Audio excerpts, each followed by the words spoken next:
Saudações rubro-negros do Brasil e do mundo! Estamos entrando aqui para falar mais uma vez sobre o Mengão e dessa vez com o hino. Escuta aí, galera, escuta aí, ó. Vencer, vencer, vencer, uma vez Flamengo, Flamengo até morrer. Galera, o Mengão conquistou o título da Copa do Brasil em cima do Corinthians. E foi sofrido, e foi nos pênaltis. Os humilhados serão exaltados. Grave essa frase. Os humilhados serão exaltados. Vamos falar de tudo o que aconteceu na final da Copa do Brasil, em que o Flamengo ganhou do Corinthians nos pênaltis. A especialidade corintiana, o Flamengo foi lá e ganhou nos pênaltis. Vamos falar de tudo sobre esse jogão aqui e agora no seu canal Gomes Fla. Fica mais um pouquinho aí com o hino pra gente poder trazer todas as informações, galera. Escuta mais um pouquinho o nosso hino.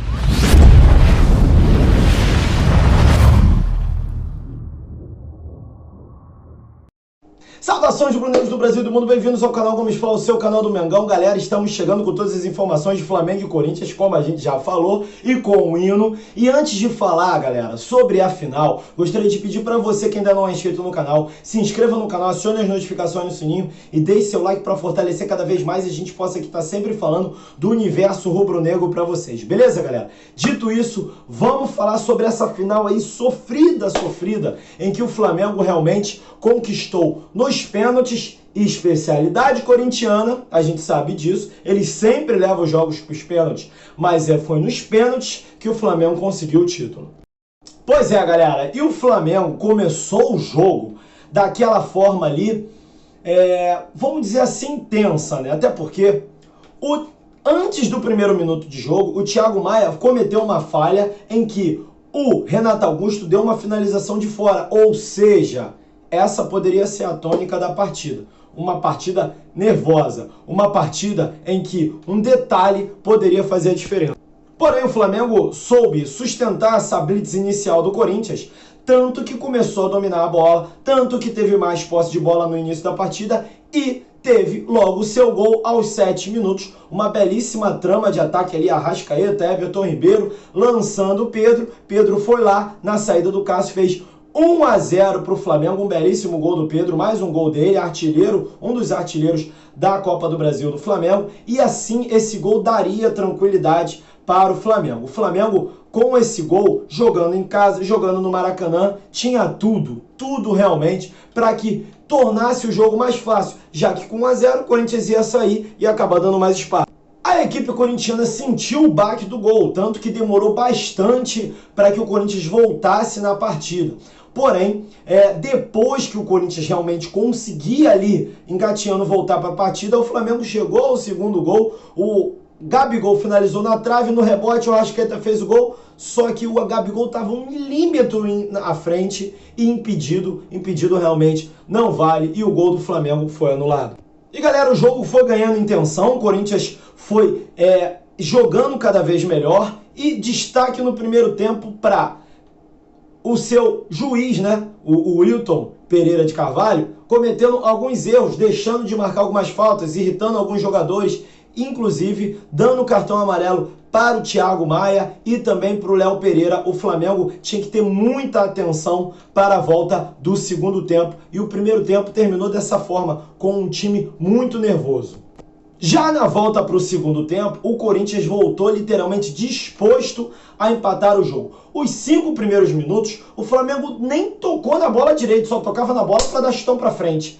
E tanto que, em raras oportunidades, a gente tinha que fazer. Aos 7 minutos, o Arrascaeta recebeu uma bola incrível do Gabigol dentro da área, finalizou fraco, ajudando ali na defesa do Cássio. Quer dizer, o Flamengo não conseguia sair, o Corinthians imprimiu uma pressão muito forte. Quando o Flamengo foi ao ataque, acabou perdendo o gol. E galera, a pressão do Corinthians era tão grande que aos 13 minutos o Roger Guedes foi lançado dentro da área e perdeu um gol incrível, sem goleiro, e não estava impedido. Poderia complicar muito o jogo para o Flamengo até então. O Roger Guedes chutou a bola por cima e aos 16 minutos o Flamengo foi às redes mais uma vez. Everton Ribeiro chutou, no rebote o Gabigol liberou o Cássio, fez o chute para dentro do gol, só que depois do chute do Everton Ribeiro, o Gabigol estava um pouco à frente e mais um gol impedido, mais um gol também impedido do Gabigol ali, né? Que na verdade teve 2 lances de impedimento em cima do Gabigol na partida. E aí, galera, aos 25, o Vidal saiu para dar entrada ao Mateuzinho, Vidal muito cansado. O Arrascaeta também saiu para dar entrada ao Vitor Hugo mais à frente da partida. E também o Cebolinha entrou no lugar do Pedro, que estava ali sentindo uma indisposição.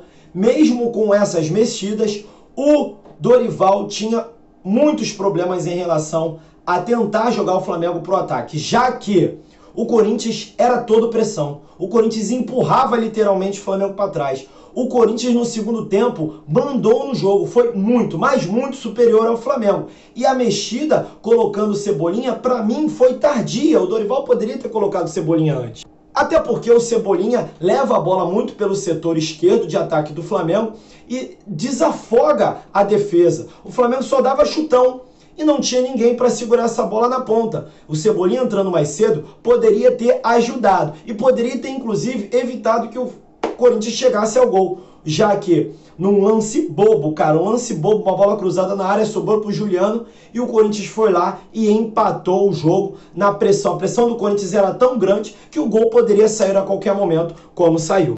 E aí, depois do gol, o Corinthians cozinhou o jogo até o final e levou para os pênaltis. Especialidade corintiana. Inclusive, muitos corintianos chegaram a afirmar isso, que o Corinthians seria campeão dos pênaltis, que é a especialidade corintiana. A gente sabe disso. O Corinthians joga por uma bola, o Corinthians joga feio, o Corinthians joga para levar a decisão para os pênaltis. Só que muito pelo contrário. O Corinthians jogou muito mais do que o Flamengo no segundo tempo. Por isso que, para mim, parecia que as camisas estavam invertidas. Parecia que o Flamengo estava com a camisa do Corinthians e o Corinthians estava com a camisa do Flamengo. Literalmente, o Corinthians amassou o Flamengo no segundo tempo e provou nos pênaltis do seu próprio veneno. Essa é bem a verdade. E aí, cara, vamos falar rapidamente sobre os pênaltis, né? Porque pênalti é uma tensão pura. Felipe Luiz perdeu o primeiro pênalti, já passou, vamos dizer assim, a responsabilidade para o Flamengo. E dessa forma, as batidas foram ficando alternadas e ninguém perdia mais. Até o Fagner dar um bico na trave.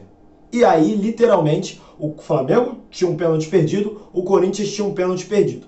Os alternados ali, o Gabigol cobrou o pênalti muito decisivo, que levou o jogo para os alternados.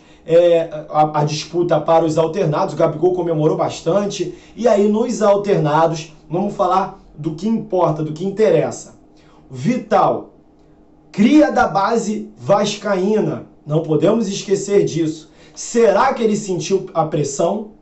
Essa para mim é a verdade. Talvez o Vital tenha sentido uma pressão ali, Maracanã lotado, torcida do Flamengo, pô, sou cria do Vasco. Matheus Vital foi lá e isolou a bola, literalmente isolou, jogou a bola para fora do Maracanã. Com certeza ele sentiu a pressão, com certeza. E aí, por isso que eu falei no começo, lembra quando o hino estava tocando, os humilhados serão exaltados? Uma frase bíblica e não sai da minha cabeça. Rodinei, criticado, execrado, ameaçado. O Rodinei já sofreu todos os tipos de preconceito por conta do seu futebol.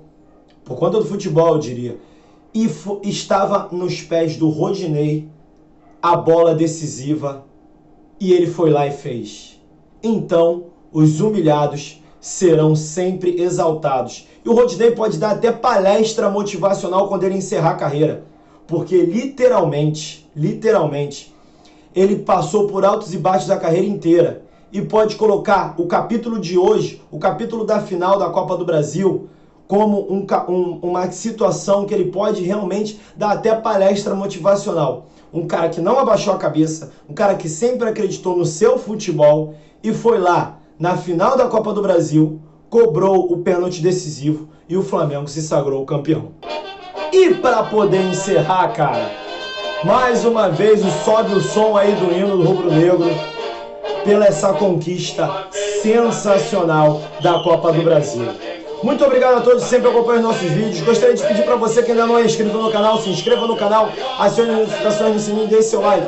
Que além do YouTube, estamos no Twitter, no TikTok, no Instagram, com o mesmo nome, Gomes Fla, galera. E para encerrar, eu deixo vocês aí com o hino, porque isso aqui é Flamengo, isso aqui é muito Flamengo, isso aqui é Flamengo pra caramba.